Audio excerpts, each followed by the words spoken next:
Welcome to Treaty 4 territory. Like many of you, I'm a guest here in this territory. I'm a Treaty 6 member through my father. I originate from Little Pine First Nation on the west side of the province, and I was in my area when I was teaching in North Battleford. So my dad and I were able to run out for Sundance, because you know that's how you spend a Friday after teaching 2 grad classes all week. You run to the Sundance, right, and dodge the thunderstorms and the tornado warnings and all that sort of stuff. So it's always exciting when we can get re-grounded into our own territory. And for me, going back home and having the opportunity to teach in the community-based master's program was all about getting grounded once again. As you know, the work that we're trying to do collectively in the academy is complicated. It means we brush up alongside all kinds of different structural barriers. And I wanted to share some of the ways in which my colleagues and I are experiencing that in the work that we're doing on indigenization here at the university. My friend Jolie, I thought she might be here today. She's not the person who will tell her story very often, so I told her I'm going to tell her story, okay, because she doesn't do that. So Jolie was really fortunate when she became a new faculty member here. She was applied for a grant, and she got a grant. And you know that moment, right? Woo, all that work paid off. All that preparation of that proposal, everything came together, and she was so excited. And as an Indigenous woman, she was also really thankful, because she understands the great privilege that it is for us to be in university, to have professorships in universities, and to work alongside so many other wonderful people working towards social justice. So she was thankful. And based on the teachings of where she grew up, when you are feeling thankful, you hold a feast and you hold a round dance, in particular a round dance, to represent the kinds of ways in which people ceremony in this particular territory. So she thought it was a real simple thing. All I want to do is have a feast, we can get together, wouldn't that be great? We can have a wonderful celebration. Well, that's where it all kind of started to fall apart, because things got really complicated really soon, and on so many different levels. First off is the whole spacing issue, right? So where can we have a space that's big enough on the university campus that will allow an unknown number of people to attend? Because the thing with feasts is, word gets out. And we don't say RSVP. We just invite everybody, right? So you could plan for 70 and get 700. And so the challenge was finding a space that was going to accommodate numbers of people that we didn't know how many there were going to be. The second challenge that we had to do with the ceremonial aspects of trying to hold the feast and the round dance here on campus. And so she asked elders to come. She extended tobacco to them. They agreed that they would come and they would attend. The drummers were offered tobacco, and they said they would all come, and it was very exciting, except that we didn't have a renewed smudging policy and pipe ceremony policy on campus. So that led us to policy reform.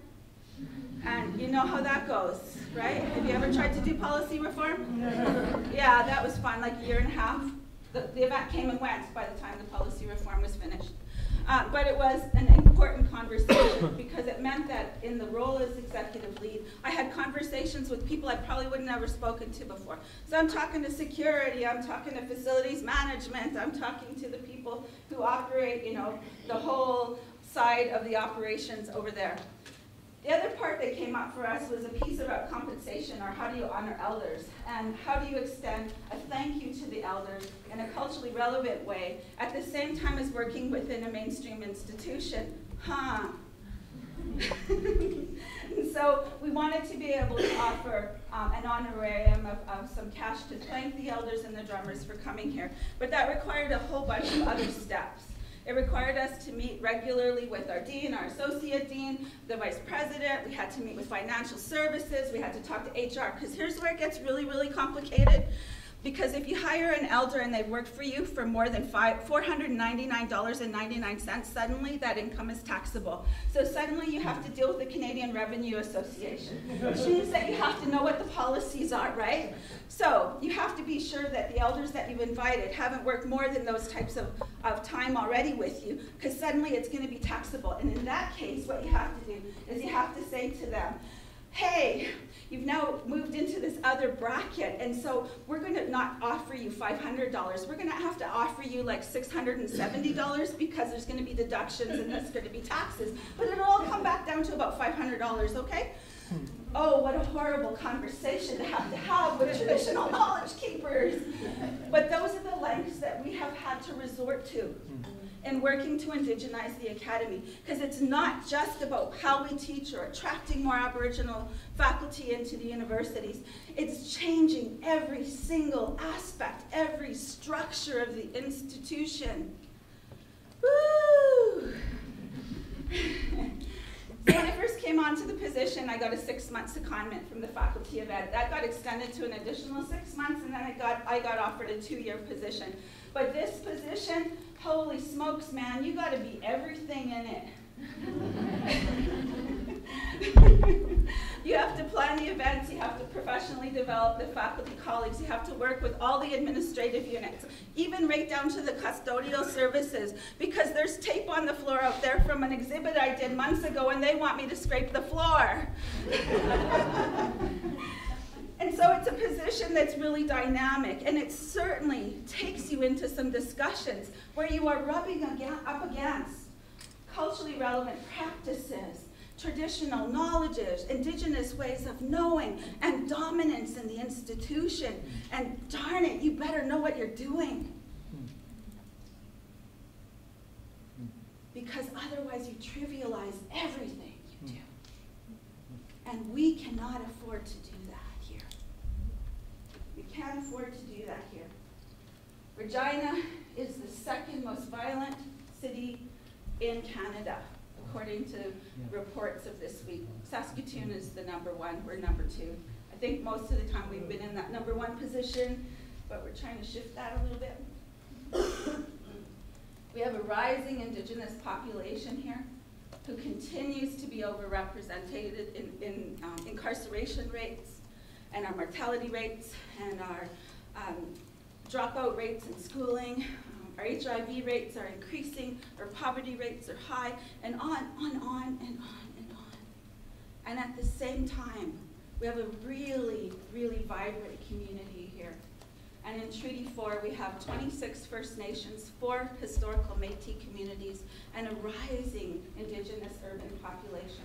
And we have an incredible opportunity to be involved actively in social change.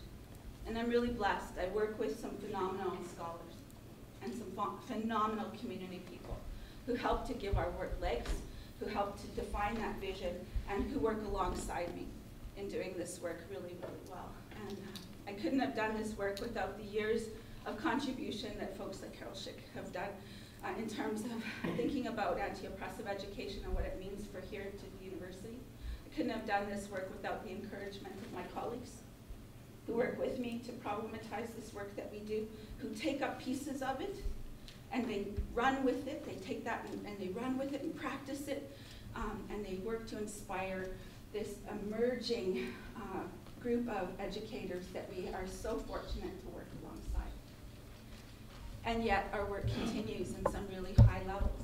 Your discussions the past couple of days have focused in on austerity, have talked about the pressures to corporatize universities, have investigated what does that mean for teaching work, what does that mean for our scholarship. All of those questions are tied up in this discussion.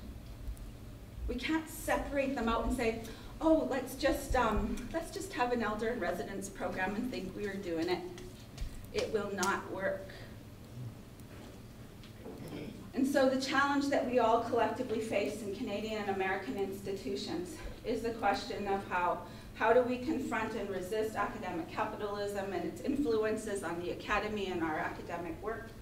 How do we challenge and continue to challenge pedagogical practices and that maintain the status quo? And how then do we shift and confront cognitive imperialism and epistemic ignorance in the academy? Because you know full well that there's lots of our colleagues who chose not to be here because they are indebted to the status quo. It has privileged them, and they don't want to know what this work is about. And we have to work alongside them to help them to imagine a very different kind of university. So I'm glad that you came to our territory. I'm glad that you stepped into our spaces for a little bit. And thank you for joining us, and thank you, Mark, for taking up this very important discussion. Thank you for being my colleague and always being my ally.